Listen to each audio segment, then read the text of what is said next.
Good morning, or depending on when you're watching this, good afternoon, good evening, or good night. My name's Ross, and as always told out of Voice of Radio. So today, we need to be taking a little bit of a look at a new Dragalgae card. Now, tell you what, ladies and gentlemen, this one could be an awful lot of fun. Our translation comes from the lovely Joe over at Cerebi.net. And if we start off having a little bit of a look at the basics, 120 for a stage 1 is... honestly, it's fine. I know we got some bigger ones like Volcanion that are basics, but honestly, we don't see that many stage 1s that are bigger. We can allow it. Retreat cost of 1 is great because you've got either U-turn board or escape board, either of which will grant free retreat, so that's nice. Weakness of Psychic, not ideal. Mew Mew is running around, and that means there are decks countering Mew Mew, and they're Psychic, etc. You can always use Jirachi to get rid of your weakness, but your opponent can always use Power Plant to negate Jirachi, so... yeah. And you are a Psychic Pokemon. Being Psychic is great. It means you're hitting weakness against the aforementioned Mewtwo and Mew and all sorts of other fun things. It means that you can use Malamar to accelerate energy, though you're unlikely to need to do so. It means that you can use Spell Tag to... we'll just drop some extra damage counters. You get KO, drop 4 damage counters anywhere you like.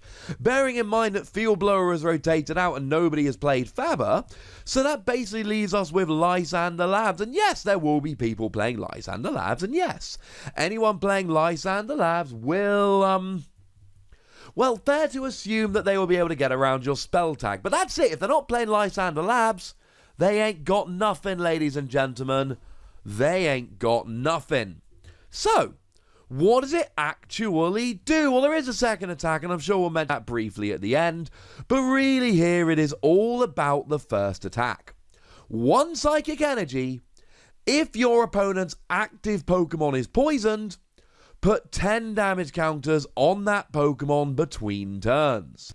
Yeah, 10 damage between turns for poison rather than 1 is, well, it's a lot, ladies and gentlemen. It is an awful lot. 10 damage counters between turns means that, you know, in 2 turns, essentially, Magikarp and Wailord is going down. Because the thing about poison is it goes on between turns. So that's 10 damage after your turn, 10 damage after their turn, and then 10 damage after your turn. That's 300 damage, and it's gone, ladies and gentlemen. It is absolutely gone. That is absolutely huge, ladies and gentlemen. That is gigantic, and it actually reminds me a lot of Toxapex GX. Toxapex GX had an attack for 3 Psychic Energy that poisoned your opponent's Pokemon and put 10 damage counters on instead of 1 between turns. Now, downside, Toxapex gives up 2 prizes, not 1. And it takes 3 energy, not 1. But Toxapex did the poisoning automatically. Dragalgae, you've actually got to get the poison on there yourself, and that can be a bit of a pain. We do have a few options. I don't know how great they are, but we've got a few options for inflicting poison. One option we've got very nicely is just Koga's Trap. Koga's Trap is a supporter card that leaves your opponent's active Pokemon both confused and poisoned.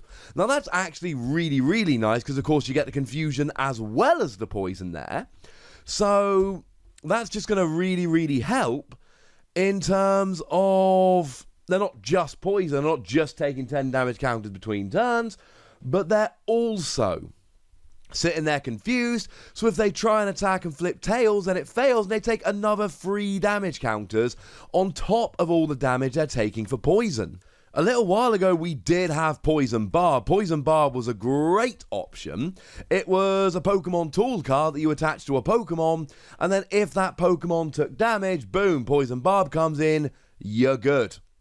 But that's not there anymore. And it is only Koga's Trap we've got in terms of trainer options for inflicting poison.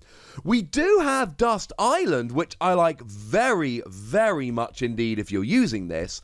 Because Dust Island, if your opponent switches out a poison Pokemon with a non-poison Pokemon using a trainer card, the new active is affected by that special condition. and it does keep the amount of poison. So it's not they come in poison taking 1 between turns, it is they come in poison taking 10 for poison between turns. That's pretty huge, ladies and gentlemen. That's pretty huge. And if you can get them poisoned and then get this rolling, it's pretty wonderful. Now I'm going to take a slight detour here and remind you about the Dragalgae that I showed you very recently. And the Dragalgae says that if your opponent is affected by a special condition, they can't retreat. So here, if you can poison your opponent's active Pokemon, get a Dragalgae and a Dust Island down, they take 10 damage for poison between turns.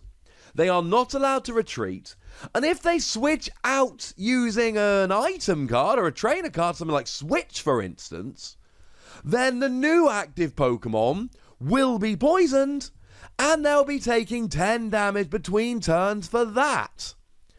Tell me that doesn't sound pretty gosh darned awesome. Now the setup here is quite annoying, but it's an option nonetheless. That's how I want to play this card anyway. Now, outside of trainer cards, we do have a few abilities that we can use for poison.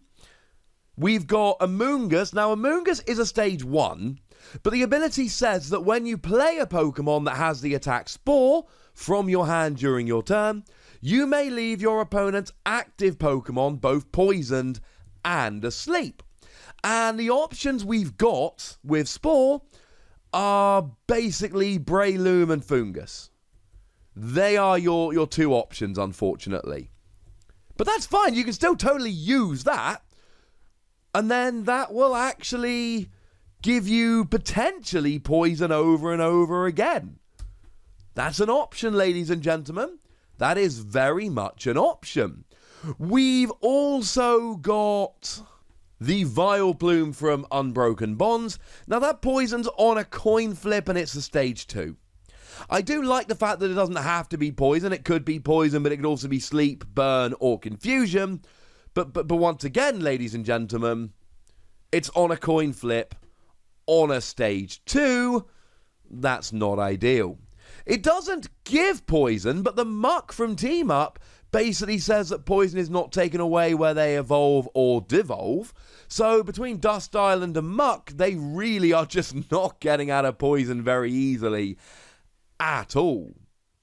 We have a Dustox from Lost Thunder, which has an ability whereby when you evolve it, you may leave your opponent's active Pokemon paralyzed and poisoned, putting 3 damage on the Pokemon rather than 1 between turns. Now, what is very important here, and it is extremely important, the wording. Because you see, Dragalgae says put 10 damage counters on between turns rather than 1. And Dustox says put 3 damage counters on between turns rather than 1. So essentially, Dragalgae here will just replace Dustox.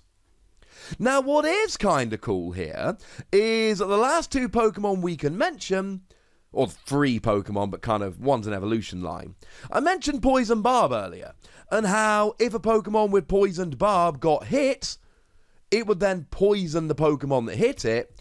We've actually got Pokemon that do this. One is the Dragalgae from Forbidden Light, and the other one is the Cacturne and the Cacnea from which it evolves from Celestial Storm. So you can kind of start with them and then bring this in a little bit later. Not saying they're perfect options. I'm saying that they very much are there if you want them. We've got ways to poison, none of them are perfect. What makes me really sad here is that we've actually lost the Dragalgae that we had, I mean, a while ago now. It did rotate out a little while ago, but the one from Flashfire, which said that your opponent's poison Pokemon can't retreat. So what you could essentially do is use this new one to put 10 damage counters on between turns, then have this old one just sitting on the bench stopping and retreating, and then Dust Island is there for if they play a trainer card. You can do it in Expanded, but we got a lot of options in Expanded. I really like this. I'm giving it 3 Wassies. I don't know if it's going to be the most competitive card, it's going to make a really competitive deck, but I do believe that it is a very fun card with a lot of potential to do some extremely fun things. It's just a bit annoying that you've got to get a bit of a combo going. But I would very much like to know what you think about this, ladies and gentlemen, so let me know in the comment section. Go nuts! Me nice! And then make sure you like this video, subscribe to this channel, follow me on Twitter at The Wassy, and Twitch for some live action at twitch.tv/PTCGRadio. If you want to support the channel, get some bonus podcasts and all that, head on over to patreon.com/PTCGRadio, where you can do exactly that. And please do make sure you're checking out youtube.com/WassyPlays, where we talk about a whole bunch of games that don't even have any Pokemon in. But by far the most important thing, as always, look after yourselves till next time. Thank you very much for watching. My name's Ross, and you've been watching PTCG Radio.